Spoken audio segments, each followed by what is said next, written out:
Welcome to the second in our series of Summer Benefit Camp webinars. I'm Garrett Brown, Assistant General Counsel at Employers Health. I hope you'll be able to join us for the entire series as we navigate the trails, exploring many different topics in health and pharmacy benefits, including how financial health can impact healthcare costs, oncology care management, annual enrollment strategies, and more. Today, we're joined by Bhushan Sethi and Meg Connelly.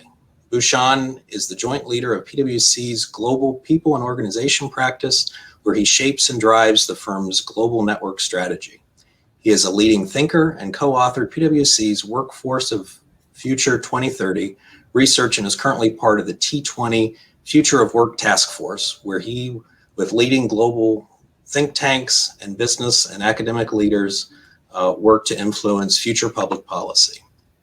Meg is a manager with PwC's People and Organization practice, specifically with workforce strategy and transformation services.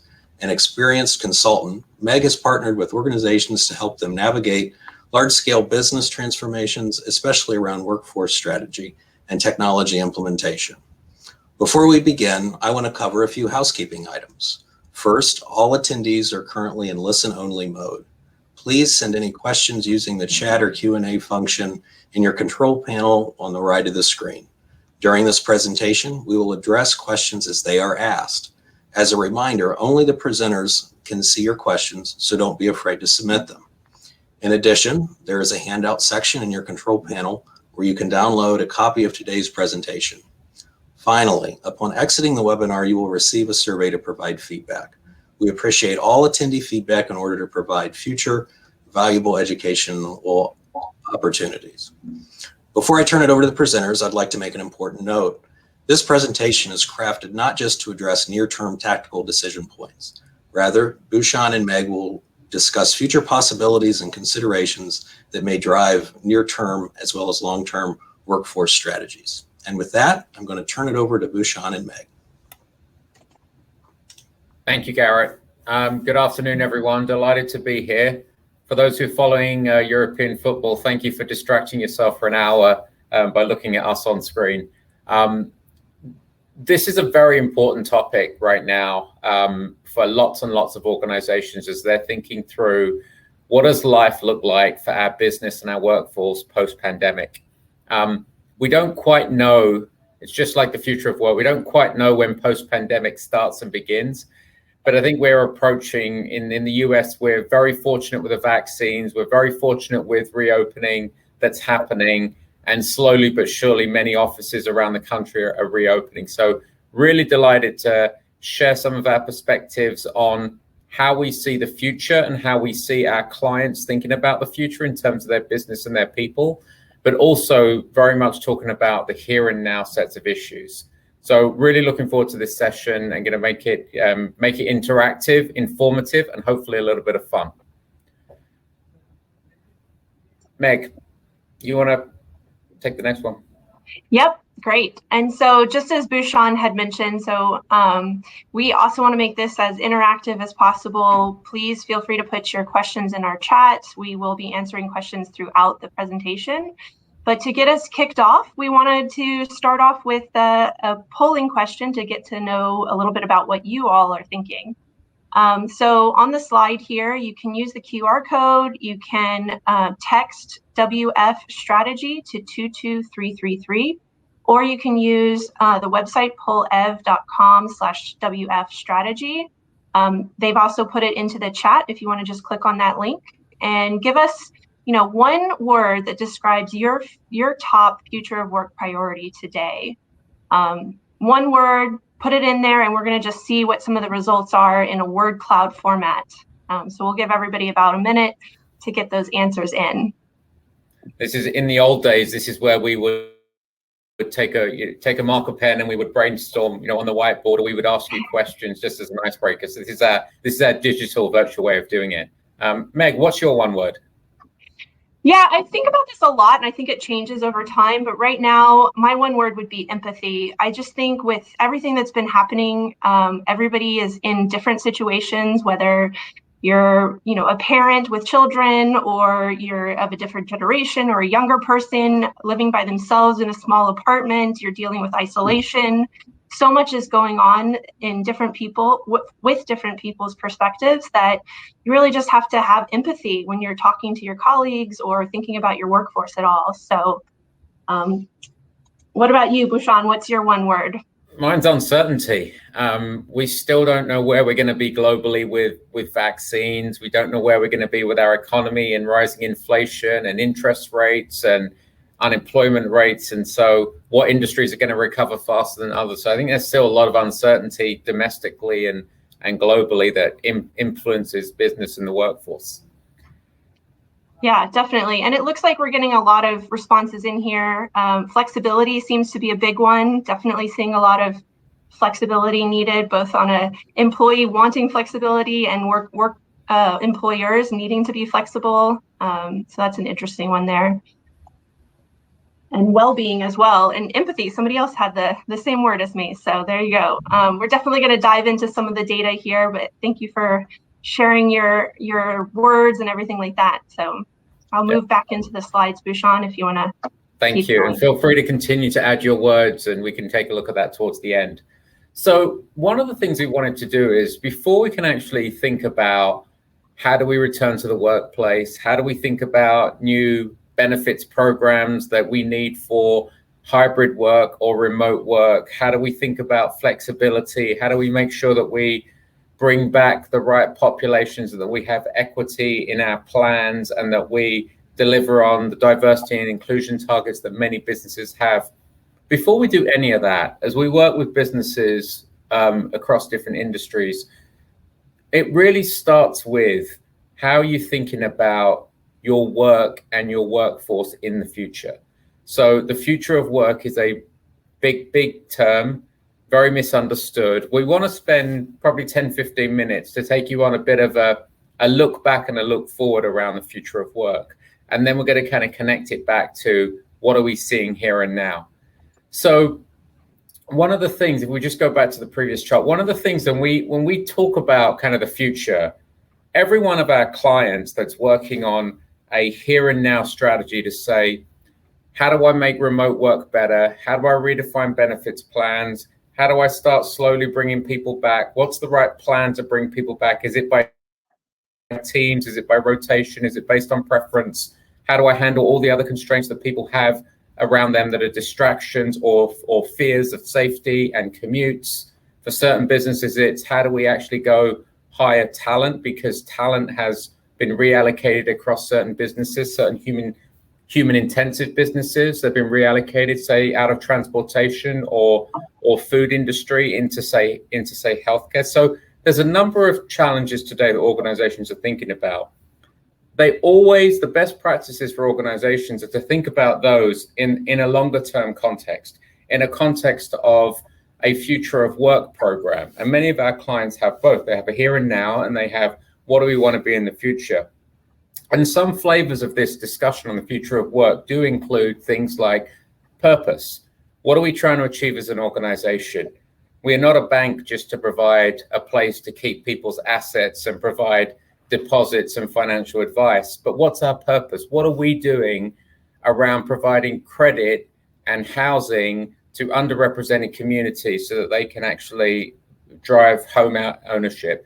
How are we as a bank delivering economic security for small business owners by giving them the right products and services and advice throughout the life cycle of their businesses? So really thinking about your purpose as a business and what role you have in improving society and then also improving your business. And that was just an example from banking. So there's a big focus on purpose. There's a big focus on what are we delivering, not just to our shareholders, but all of the other stakeholders, the employees, the service providers, the contingent workers, the people in our community.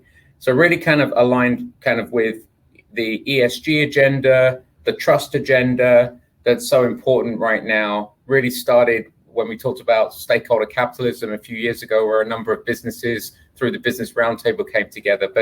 But purpose is real and relevant and has different manifestations in different businesses. The next aspect is scenario planning. The pandemic has shown us that being deliberate around plans and being responsive to changes in your external environment is a really important capability. Making sure that your businesses understand how to change your product mix, how to change your channels to market if we need to be more digital as opposed to face-to-face. Thinking about different aspects of work that impact how technology impacts your workforce, how changes in tax, legislation, regulation impacts this. If you see the G7 last week came out with a potential alternative, a minimum corporate tax of 15%. That's another change that firms are going to have to plan for, to say, what does that mean to work and where work gets located? So scenario planning is a really important capability that firms need to have as they prepare for the future. And then the other couple are digital.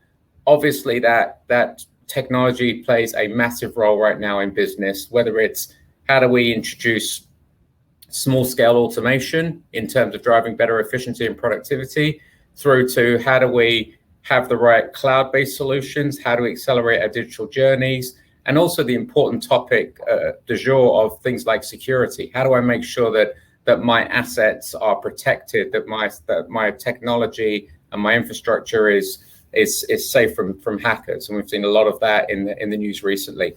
And then finally, workforce and workplace. So what about my people? What does that workforce model look like? Are they employees? Are they contingent? What's the levels in the organization? And then workplace, which has got so much press during the pandemic, obviously, because many of us have been working from home, many of us whose businesses have been working from home. So when we think about the future of work, we did want to make sure that we were clarifying which aspects we were talking about. Some people think it's all about technology and it's all about, will robots take our jobs? But it's a lot more than just thinking about the workforce and the people themselves. As we go through the headlines, so that's kind of how we frame it. We go through the headlines on the next chart. These are really the key messages that we're going to kind of double click on. The first is, as I mentioned, what firms are doing now is they're saying, how do I design for a future of work which is more flexible, more hybrid? How do I make sure that I give people choice? What's the right technology? What's the right leadership model? What's the right workplace culture? But how do I connect what I'm doing now to my future of work? And it could be some of the characteristics that we described on the previous chart. The second is they're saying, my workforce is a real enabler of growth. In one of our surveys 2 months ago, the biggest barrier to driving strategic growth was the access to technical talent, digital skills, cyber skills, analytical skills for a lot of businesses. As we see in restarting the economy in, say, manufacturing and construction and restaurants, right now many businesses can't scale up their operations because they can't find enough workers. And that's potentially due to stimulus, that's due to reallocation of talent, that's due to potential safety, it could be due to wages. But workforce, either at the lower end or the higher end of kind of the talent pools, is a real barrier right now to driving economic growth for companies. And then the last couple are to implement hybrid workplace, which everyone seems to be talking about, and we'll unpack what that means in terms of how you do it, how you plan for it, what the secret sauce is. And the spoiler alert is there's no secret sauce because no one's ever done a hybrid work at scale. But that's a real important piece to say, how do we drive the implementation of that in an inclusive way that actually drives results for our business and our people and doesn't leave certain demographics of the workforce behind. And then finally, and we're seeing this a lot more, there's no one size fits all. There's no one size fits all to return to work. There's no one size fits all to how you administer performance management from our perspective. What we're seeing, just like you like personalization in your consumer life, you like to look at Netflix and see different things to maybe Meg and me, you may have different buying patterns on Amazon. We're seeing that workers want to have more of a personalized experience in terms of how they work, where they work, what benefits they take, how they get incented. So that's a real challenge for some of the HR processes that exist in many organizations. So figuring out where you need a personalized approach, especially in areas around health and well-being, is another key area. They're kind of our summary headlines, and we'll spend we'll spend the next 45 minutes really unpacking some of that. But I'm going to pause there and see, Meg, any kind of top level reflections from you on this topic. Yeah, I mean, generally, I think that you hit upon most of them. The one thing I would say, just to add to that third bullet around the hybrid workplace, you mentioned inclusion, and I think that's been such a hot topic, making sure that you're thinking about hybrid workplace, as some people go back to the office who have been remote and some people stay remote. How do you make sure that the inclusion is still there, that people who are remote still have the opportunities that people are in the office have at the same time? Thinking about new ways of working and what that means for the skills that match those ideas, and what it means for an employee, as well as for your benefits and your trainings and all of the infrastructure that goes into that kind of consideration and things like that too. So, thank you. So the next chart is one that we had a lot of fun pulling together, because it really represents my life in the US. As you can probably tell, I didn't grow up here.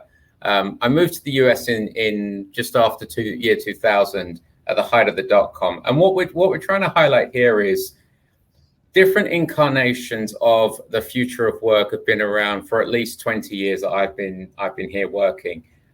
Whether it was at the start of those who can remember and those who are working, when at the start of Y2K, when it was we were all worried that our computers and every other electronic device wouldn't work, whether it was at the start of the internet bubble and every business had to go get a website, and we saw bookstores become online sellers, and then they suddenly become firms like Amazon. But the real every business had an e-business or a digital strategy in the early 2000s. If we fast forward a little bit, we had a big financial crisis in 2008. What was relevant to the future of work about the financial crisis is a couple of things. The word culture got mentioned by many financial institutions, and having worked with them before and after the crisis, it was a sea difference, because the regulators were actually pushing areas like culture and behaviors and credible challenge and ethics in the financial services workplace. There was a number of bits of research around the future of work. A very famous article in The Economist looked at the ability for technology to automate 47% of jobs. When you actually look at that article beyond the clickbait headlines, it was actually based on job tasks, and it didn't mean 47% of the workforce of a particular country or company would go away, but it was an interesting piece of research. And throughout the last 10 years, whether it be the rising focus on stakeholder capitalism, the focus on the environment, challenges around disinformation, information security on cyber, whatever those challenges may be, increased regulatory pressure. If we look right now, we've got challenges around what do we do around minimum wage? What do we do about potentially the rise in employee activism? Will we see unions actually increase under this administration? Whatever they may be, there's pieces of commonality across the last 20 years. One is technology's here to stay.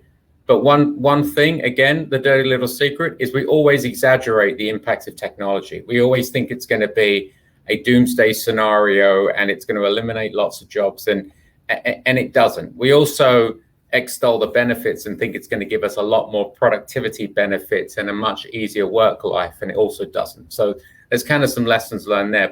But technology, culture and behaviors and ethics, which has now manifested itself under purpose, has been very relevant. And the role of the worker, now we really focus on diversity and inclusion, as Meg was describing, and minimum wage, and the area of how do we reskill people across sectors is so relevant. But the role of the worker and how we protect the worker has kind of always been a focus. And the chart at the bottom just highlights over the last 16 years how this topic has been, from a Google Trends perspective, has been kind of as ebbed and flowed. Meg, any reflections of you've lived in China during this time, you've been in various schools, any reflections on this history lesson? Yeah, I have lived all over the country or all over the world, mostly in China and then coming back to the United States. And I agree, we have seen these conversations happening, whether we call it future of work, which is, as you said, what the Google Trends line is kind of showing us, or workforce of the future. I know people call it by different terminology. A couple of interesting things that I think is that just recently with the pandemic, our conversations have been about, the pandemic, adjusting for it. And now we're even talking about post-pandemic workforce as we are today. But these conversations have been happening even before it. I think the interesting thing is that the pandemic has almost accelerated the focus on some of these key points that we're talking about. And it shifted some of the conversation within the leadership too. So it's not just an HR priority, it's now a business priority. And the C-suite in general is talking about workforce and workforce considerations and things like that. So it's definitely accelerated and shifted the conversation, but it's not that we haven't been talking about this before. So that's great. Thank you. So if we remember kind of one of the first points we talked about purpose being important, but also scenario planning. I just want to give you a flavor of what we mean by that and a couple of different tools and frameworks we use with our clients. So the challenge for businesses right now is they have to plan around certain mega trends that are changing. This is a framework we've used with a number of clients. So the fact is there are changes in technology around the world. We see that in banking, where you've got now electronic payments. We could potentially be seeing digital currencies being launched by certain nation states. Urbanization, pre-pandemic was a big trend. Urbanization is going to probably retrench a little bit, but it's still going to be a big trend around the world and around the country, that people are going to want to live in cities, maybe not to the scale that they have today, but again, we'll look at that again in 2 years' time. But that drives a set of needs around things like infrastructure and capital and requirements. The environment, a very politicized topic, but whether it's kind of natural resources, whether it's food supply, whether it's kind of carbon footprint, understanding these changes, the shifts in economic power, the rising middle class around the world, the cost of labor and production around the world. These are known aspects of that will influence environmental changes, that will influence a business as they plan their strategy to say, how do I think about my product? How do I think about customers? How do I think about channels to market in that environment? How do I think about my competitive environment? So kind of classic strategy and scenario planning. And we have a framework around ADAPT, which really looks at the second order effects there to say, if we look at society, we have aging demographics around the world. We have big challenges in places like China, Korea, Japan with an aging workforce. We have significant asymmetry and inequality of wealth and pay gaps in organizations and societies. We have huge polarization where every single thing that we think about, whether it's economics or business, is incredibly divisive. We have a distrust in government institutions, certain businesses, but other businesses are incredibly well trusted. The pandemic has highlighted through some of the Edelman Trust Barometer research that business leaders, by and large, are the most trusted resources from their workers, much more than media and much more than government, regardless of your politics. So there's a set of environmental trends that every one of your businesses has to think through to say, how do they impact products and segments and channels and pricing and our competitive landscape? That's important, but there's also another piece around planning for uncertainty. And so another framework that we use with clients is we say, so this is, if you think about the next chart, some of the other scenarios that our clients are having to think through, and this is a paper that we authored that we have a link on our website, and there's a lot of research behind, and we work with a Oxford Side Business School out of the UK, where we basically said, you've also got to imagine what the world might look like in terms of size of organizations and individual preferences. So do you believe the world where it's going to be big companies owning all the factors of production in terms of one axis, or do you believe in a world where it's going to be small, medium-sized businesses that take a piece of a value chain? So that's kind of one axis around kind of uncertainty.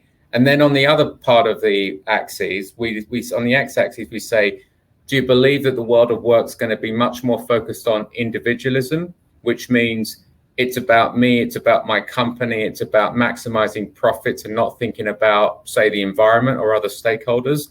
Or do you think it's going to be much more collectivism, and we're going to think about universal basic income, worker protections, thinking about the environmental footprint, thinking much more about purpose? Now, one could argue that the big news that you hear around ESG and stakeholder capitalism has moved the business world much more to the left in terms of a collectivist agenda. You could argue that there are a ton of very, very large companies out there, like an Amazon and a Walmart, that are vertically integrated and own lots of elements of their value chain. But equally, we could also make the case that in the future, there might be much more small and medium businesses that get crowdfunded and get to exploit new needs. Maybe it's around environment, maybe they're using different technologies.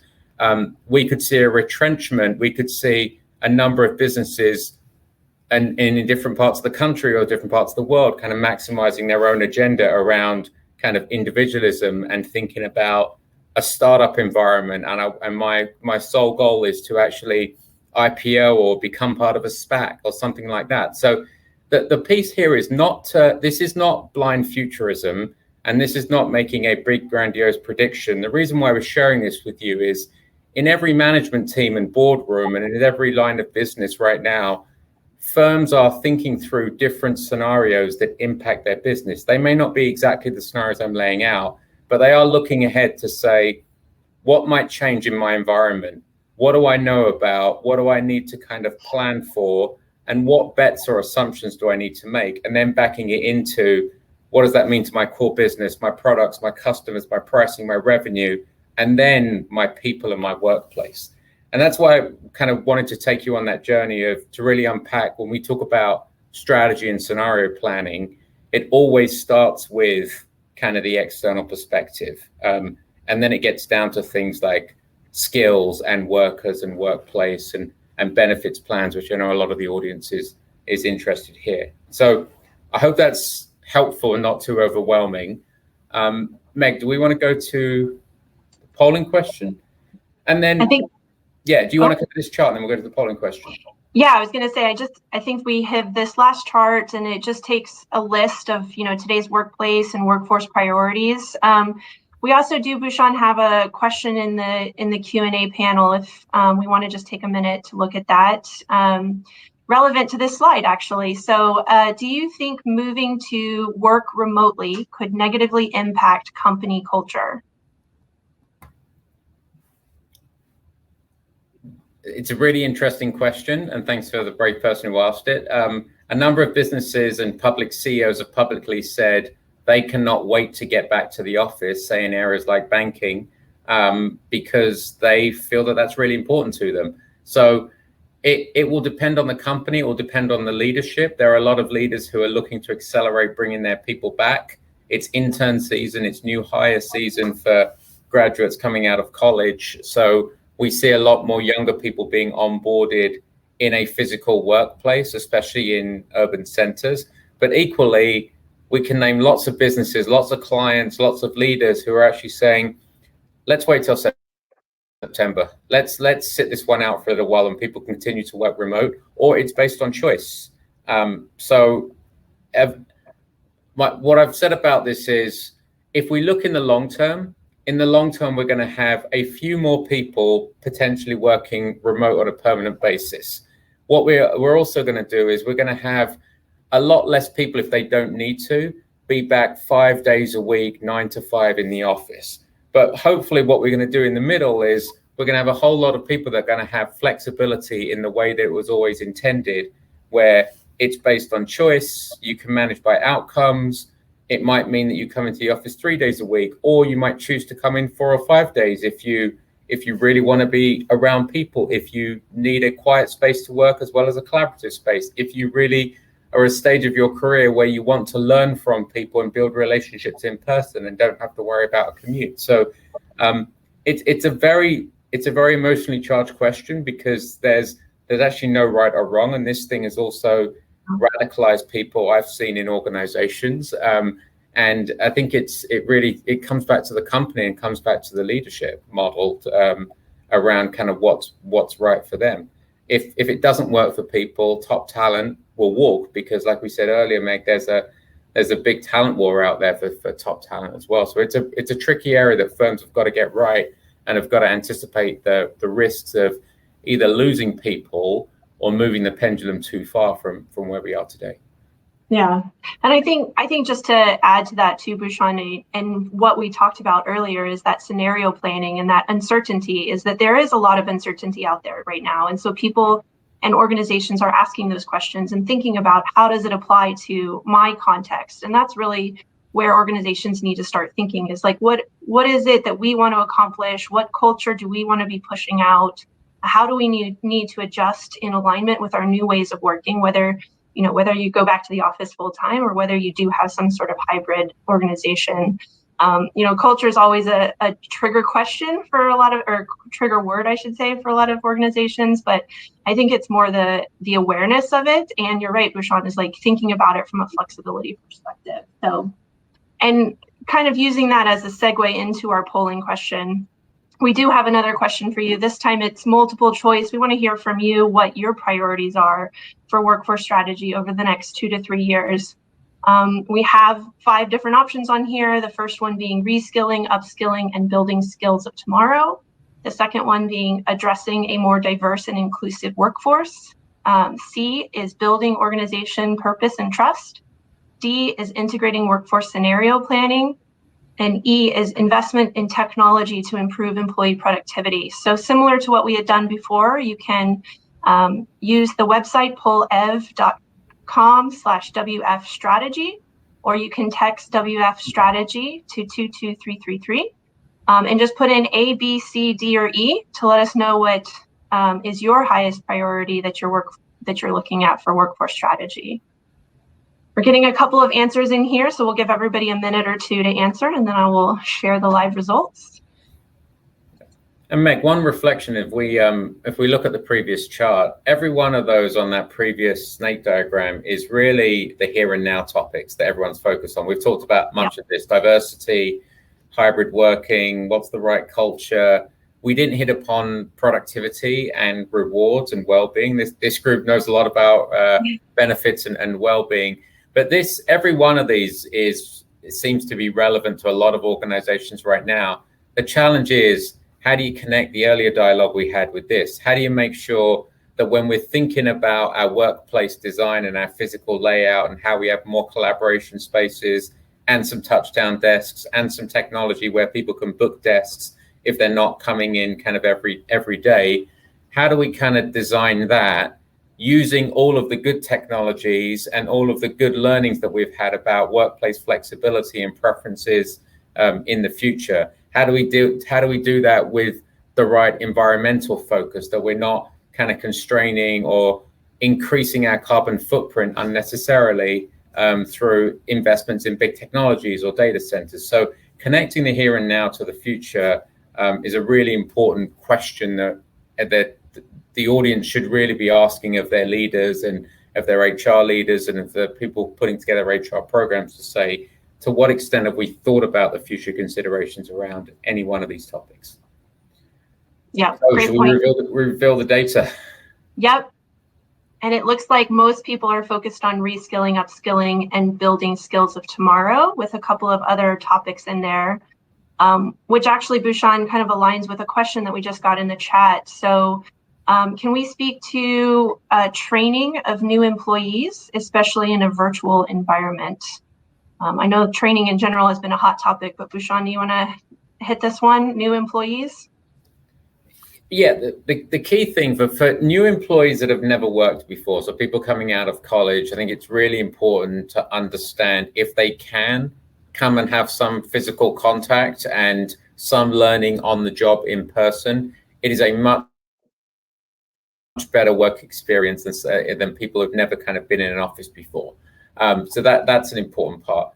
That said, many businesses have had to onboard interns and new hires and connect them and use technology where it's appropriate. So we've seen lots of things like people grabbing virtual coffees, people using mentoring apps where they can connect to people, people going to more meetings because they don't have to travel, maybe going to meetings where there are more senior people discussing, because it's much easier to say, join this virtual meeting than, get on a plane and fly somewhere. So it's around technology. Firms have to be very deliberate. There's a mix of what you can do in person, because onboarding and learning, and especially as you try and assimilate into a new culture, if that culture is an office first culture, it's really important to be in that office and around people. But Meg, what would you add to that? Because again, there's no one size fits all around this response.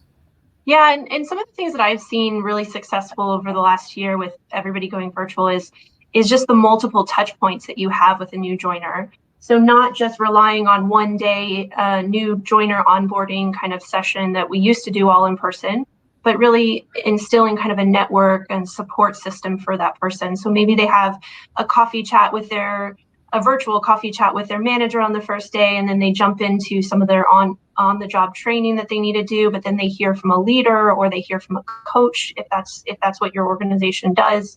So kind of peppering in multiple different channels for that person to feel part of the organization, whereas they used to maybe have like a water cooler when you were in person and you meet people around the office. So you kind of have to make it, to your point, Bhushan, a little bit more deliberate, but kind of peppering in those different diverse touch points for new joiners.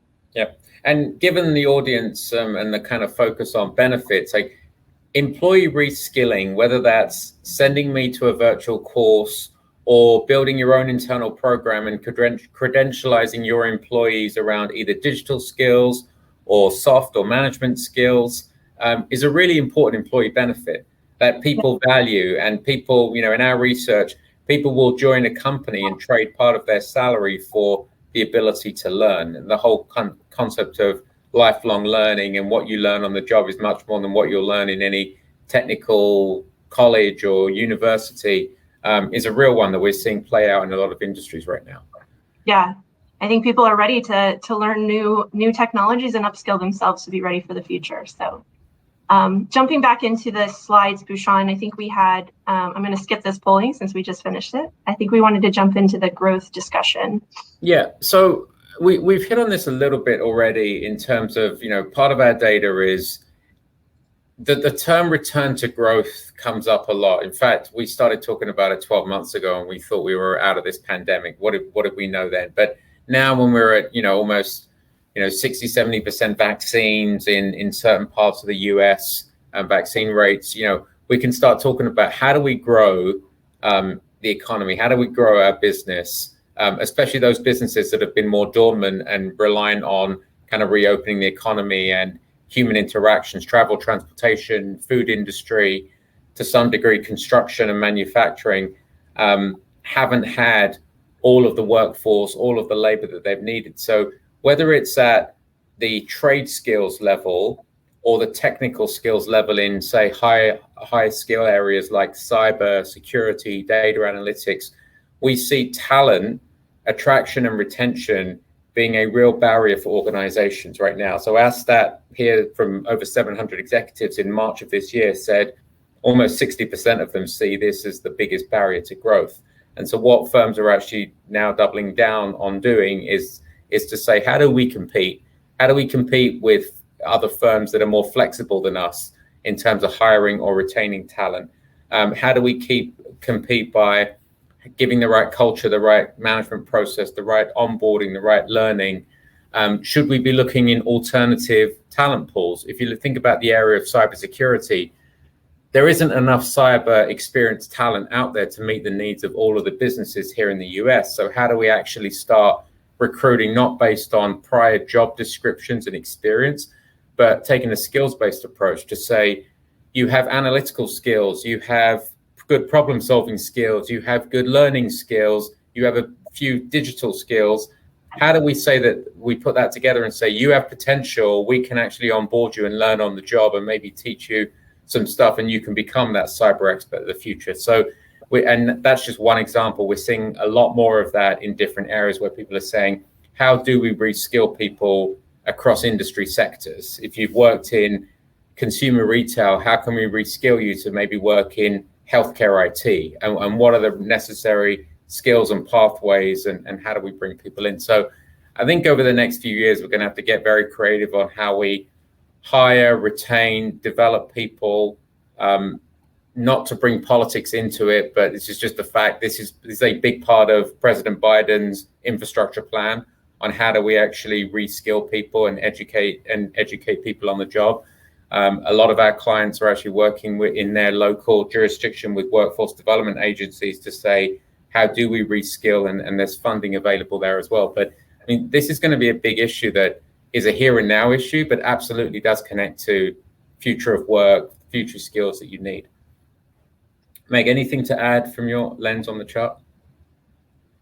No, I think you hit upon it pretty well, and I would just echo all of that. The reskilling topic is definitely, as everybody in the audience seems to think it's a priority, we're seeing that same thing in our organizations as well. Yeah. So Meg, you want to take this? Yeah, and so kind of on the flip side, Bhushan hit upon some of the things that we're hearing from like the organizations, and on the other side, from the employees, and what we're hearing in our data is that 1 in 3 employed Americans are actually looking for new jobs. So there is an element of what we call pent up, maybe post-pandemic attrition. So people are looking for new jobs, people are reskilling themselves, people are thinking about where they can go next once opportunities are available again. And so, it's both the organization needs to think about how are they skilling their people and putting them in the right places, but then it's also, okay, now there's going to be people moving to new organizations and looking for new jobs. So it's an opportunity for workforce as they're looking for new jobs, but then there's also a concern around attrition that organizations probably just need to keep in mind as well. Bhushan, anything to hit upon that? No, as well? it's a real issue. People have been languishing in role. You've heard the term, probably the Great Resignation, and companies are really worried that it's a good talent market for certain kind of top end talent, and the return to work plan, if you don't give people what they need and they're top talent, they have the ability to walk. Yeah. And again, we're banks are concerned, tech firms are concerned, lots of kind of businesses are concerned about that for some of their professional stuff. Yeah, and I think that goes back to what we were saying before around flexibility and just knowing what kind of culture you want to implement in your organization as you think about the post-pandemic evolution. This next chart, we go into, what the HR leaders are prioritizing, and they're really looking, I think we hit upon a little bit of this, the digital tools and what that means for enabling a technology in the future.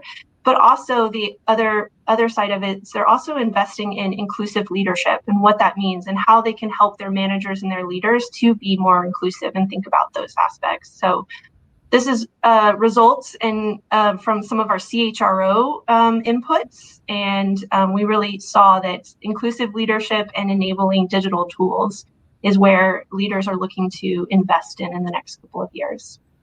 Yeah, and this really answers the question, like where are HR leaders focused on hybrid work right now? They're realizing that how do you lead teams in a hybrid environment is a muscle we've never flexed before. And so being deliberate, whether it's a tactical meeting and including people who are not in the room and making them feel right, whether it's overcompensating around those of us who might be in an office and having social collisions and building relationships, that's good, and we don't want to be stigmatized for doing that. But we've got to figure out how do we be deliberate around creating other ways for other people to feel a sense of belonging who are not in the office or work in a hybrid schedule. You've got to have the processes in place when you manage performance and promotion and progression, or the best jobs that people kind of want to get onto. So organizations, if they've made a commitment that they want to work hybrid, you've got to be all in, and you've got to kind of build the inclusive culture. You've got to have the reinforcing HR programs to govern that, and you need the right technology. So the good thing is a lot of these video conferencing tools now are hybrid work compliant. You can go into a conference room, you can see the people who have dialed in at the front of the screen. Those same people can see you interacting and voice recognize and see it's Meg speaking to Bhushan, who's speaking to Garrett, etc. And so we're going to make hybrid successful through the right leadership, the right kind of culture, but also investments in the right tools. Yeah, exactly, which is a perfect transition kind of into the next slide, Bhushan, where we do talk a little bit more about what we're hearing from employees as far as virtual work and in those considerations of going to hybrid, staying remote, going in person. Really, what we've been saying is organizations just need to listen to their people and understand what the workforce is saying. The survey that we have and that we're showing on this slide really says, 55% of people would like to work remote at least 3 days a week. That bumps up to 74% when you're looking at least 2 days a week. So, not all employees want to be remote every single day for work, but, there is a significant number of people that would like at least some flexibility around how many days they work from home. Or work remotely, I should say. Not everybody's working from home. So it is an interesting data point as people and as organizations are thinking through what does hybrid look like for them? How does that work in their business strategy with their workforce strategy?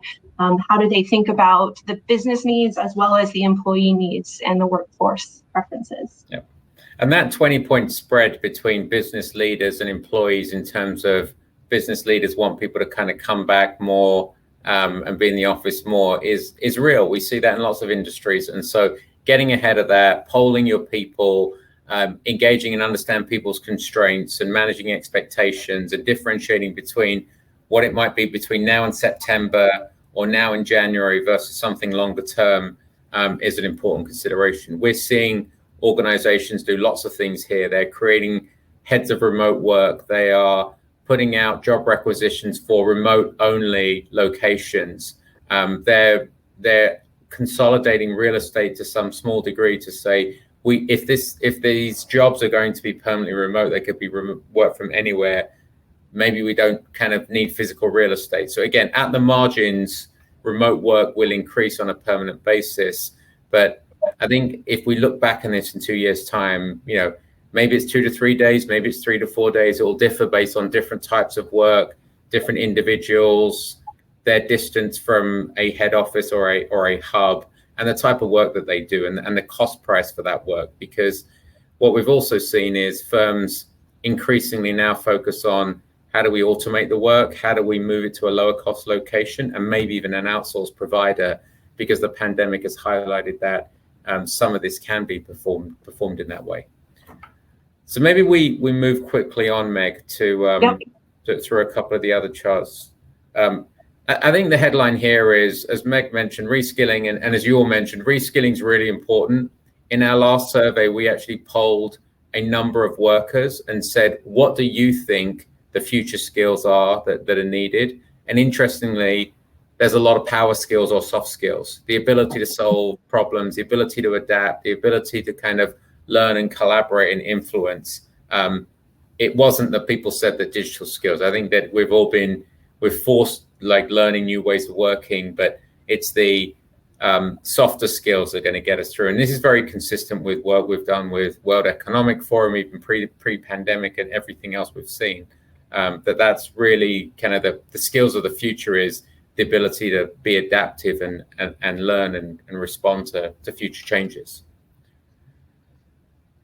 Yep, and I think along those same lines, we're also seeing differences between the younger workers are ready to embrace the change and how that's impacting workforce changes. So this next chart kind of speaks to that a little bit too, with a subset of those respondents, with 40% of them, would like to have be able to give their employer access to their personal data. The younger workforce are just ready to change. They don't have as much issues with social media and giving access to data, as that data point had said. They're ready for reskilling and all of those skills that we had talked about previously. So anything else, Bhushan, to add to this slide? Yeah, I would just kind of helicopter up to one of our key messages. If we remember our chart where we said, you've got to focus on kind of the future of work and what you're working on now in that context. We also talked about to grow your business, you really got to focus on talent attraction and retention. And we talked about some of those data sets.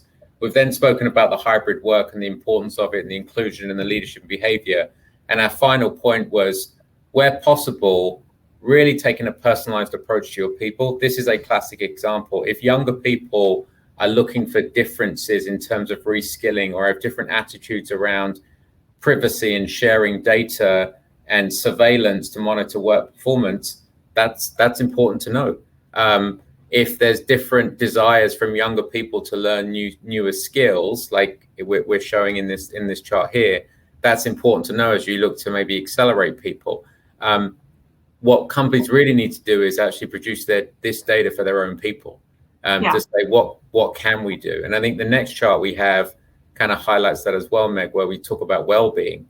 The chart on the left-hand side, we actually polled in December, where a number of firms have changed their benefits plans, and we asked leaders how effective it was, and 70+% said it was very effective. We asked employees that very same question, and as you see, it's in the 30s. So again, similar to hybrid work, similar to flexibility, there's a disconnect here between kind of leaders' perceptions and employees around those benefits. And the right-hand side chart, we actually asked that question just a couple of months ago to say, everyone's been working from home. There's been a lot of challenges. What is it that companies can do? Is it pay? Is it flexibility, etc.? And if you look at this, the biggest thing people want back is the currency of time. So whether it's give me a day off of paid vacation, give me a day off a quarter, give me summer Fridays, it was give me a vacation reimbursement. It was that, as opposed to bring me back to an in-person company party, which is kind of ranked low. So again, and I think we're seeing that in different kind of businesses around the country, that people want more time to focus on things that are meaningful to them. That's what they want back. Yeah, and I think that value of time is so poignant, especially as we're hearing from organizations around certain well-being topics like burnout, productivity. How do we do better to help our employees think through that as well?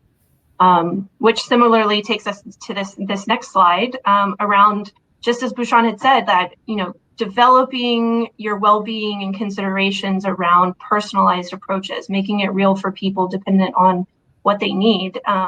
Going back to my word at the very beginning of what's my priority is empathy, just thinking through what is the context of different people and what they want. I think Bhushan hit upon it well, where people are so used to being able to pull down a menu and pick from their choices that, organizations and leaders need to think about that in the context of well-being and benefits as well for their people.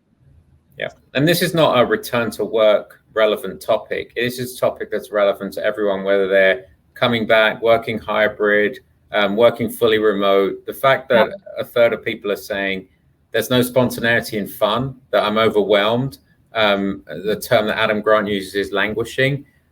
This is classic burnout sign. And again, I'm talking to people who know more about this than I do on the call here around benefits and well-being. So really important to poll your people and understand where people are at and what the business can do and what managers can do and what kind of benefits, plans and changes can be made to support people. And I think on that note too, Bhushan, just transitioning us to the next slide, we have our last polling question. And really it's the same code. You can use the QR code, or you can text WF strategy to 2233, or you can use that link that is in the chat right now, actually, pollev.com/WF strategy. We just want to hear from you, free choice. You can put in whatever phrases or sentences or words that you want in here, but what do you see as the most immediate priority to take action on? Can be anything. We'll give everybody just a minute to respond to that. And I know we're getting close to the end of our session as well. So Bhushan, anything to kind of— Do we have any more questions in the chat, Meg? Or if people want to kind of throw questions in, we could take a look at those. Yeah. To Bhushan, I don't see anything in the chat right now. I don't know if they're seeing anything on the back end side. It does look like we're getting some responses in the poll, so I'll pull that up as well. But do feel free to put questions here in the chat as well and respond to the poll. Yeah, so maybe some kind of headline comments. We tried to take a bit of a futuristic and a bit of a look back journey to say what's consistent about change is the use of technology, the real focus on workplace culture. Now it's about purpose. The concept of how we measure things. ESG is the latest thing around how we measure, how we become transparent around things like diversity, and inclusion representation statistics. Some of those things have been, common across the last 20 years in different forms. The headline really is, as you're working in your organizations and designing benefit programs, understanding what your future workforce considerations are, segmenting your workforce to say, what do people need in terms of, is it reskilling? Is it help around reskilling? Is it mental health? Is it the currency of time? At PwC, we've introduced paid vacations where we pay our people $250 to take a week of paid vacation, up to a maximum of $1,000 if they take 4 weeks. We've done that because we realize it's been a real tough year for people working remote, and it's a way for us to incent and gamify them to take the time. Companies have got to kind of come up with their own, but really understanding what their workforce needs, using data and putting out some of these interventions, and any changes in your business, whether it's reopening, returning to the office, changing business models, working on an M&A transaction, that causes friction and strain on your workforce. And so really understanding, if you want to get the best out of people in those environments, thinking about the data, thinking about their sentiment, the benefits programs, the diverse range of kind of benefits you can provide, is an important consideration. Yeah, and it looks like from the results that we're getting, most people are thinking along those lines too, Bhushan, around burnout, and it looks like remote working, hybrid, balancing that inclusion aspect as well. So I think moving back into the slides, we just have a couple more to cover. This chart that we're showing right now, the PwC, we do have a workforce strategy diagnostic. If you downloaded the handout that they mentioned at the beginning of the meeting, you can actually link in here to take our online diagnostic tool. It's free. It's something that's supposed to be introspective about how your organization thinks about workforce strategy, reflection on things that you want to be thinking about as far as like planning, organization, different aspects of that. And then it provides you some actionable steps for you to consider. Bhushan, I don't know if there's anything else you wanted to add to that. No, well. I mean, just maybe take it for your own organization and share it with some of the people in your teams, and maybe share it with some of the people that are defining or working on some of these future of work programs or developing new kind of HR policies and practices. I mean, net on all of this stuff, Meg, what we've seen now in the pandemic is a lot more organizations are sharing a lot more ideas. So we're all in this learning process together, I think, over the next 12 months. No one has the real answer on a lot of these things in terms of the human psyche and how we'll embrace permanent remote work and what technologies are going to kind of be invented to make our lives even more easier, what changes we're going to see that are temporary versus permanent. And so please take a look at some of the information in the back. Feel free to connect with us on social media and use us as a resource to inform yourselves around some of these topics as well as others, and talk and share with each other, because I see a lot more organizations doing that. Yep. And just to add to that, they did drop the link into the chat. So if you want to go directly to that link, you're welcome to, or it's in the handout too, if you want to reference it later on. We also, just moving to that last, we have a number of resources, as Bhushan mentioned, that feel free to take a look at that. If you have any questions, reach out to myself or Bhushan. Bhushan, we had one last question coming in through the Q&A. So just kind of to end us off on a fun note, we'll both answer it then. Yes, sounds good. Is there anything that has surprised you about what you've been hearing in the data or from your clients? I've been pleasantly surprised that there's been so much talk about mental health and well-being. I am very surprised that it has taken us this long to get back to the office, because of the fact that we've been talking about return to work for at least 13 months of a 15-month pandemic. Obviously, the vaccines have really helped there, but the fact that many of us have been working remote, and again, the context here is only 18.3% of the US population teleworked last month, according to the BLS jobs report. So if you're working in organizations that have continued to work through the pandemic, and my wife works in healthcare, understand that completely. But the fact that for those people that have worked remote, it has worked. It has worked for the banks. It's worked for the tech firms. By and large, kind of, there hasn't been big security blips. Many businesses have done well. That's also been a pleasant surprise because, again, for people that hadn't done it before, and the fact that we worked on this for so long and are continuing to has been a surprise too. Yeah. And you, Meg, to round us off. I mean, just thinking through more at the beginning of this pandemic, when everybody was thinking about going remote and shut down and things like that, I was very pleasantly surprised that our organizations were able to transition so quickly and our clients were able to transition so quickly. And you know, the conversations that we've been having around digital and technology implementations, you know, have only accelerated on the importance of it. And we've been talking around digital upskilling for a number of years, but I feel like people are really taking it seriously at this point and realizing to their own surprise that they're able to quickly adapt to these new tools and enabling technology. So I've been pleasantly surprised and excited about some of these conversations that we're having of taking the workforce to the next level, technology-wise. So, all right, I think that's it. We'll hand over to Garrett. Yeah. All right. Thank you, Bhushan and Meg, for that great engaging presentation.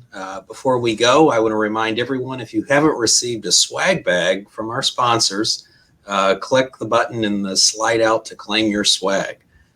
Please remember to stick around and complete the survey that will launch when we end the webinar. Have a great rest of your day, and I look forward to you joining us at our next Summer Benefits Camp session next Thursday, where we'll discuss financial health and its impact on healthcare costs. So again, thank you to our great speakers. Thank you. Thank you.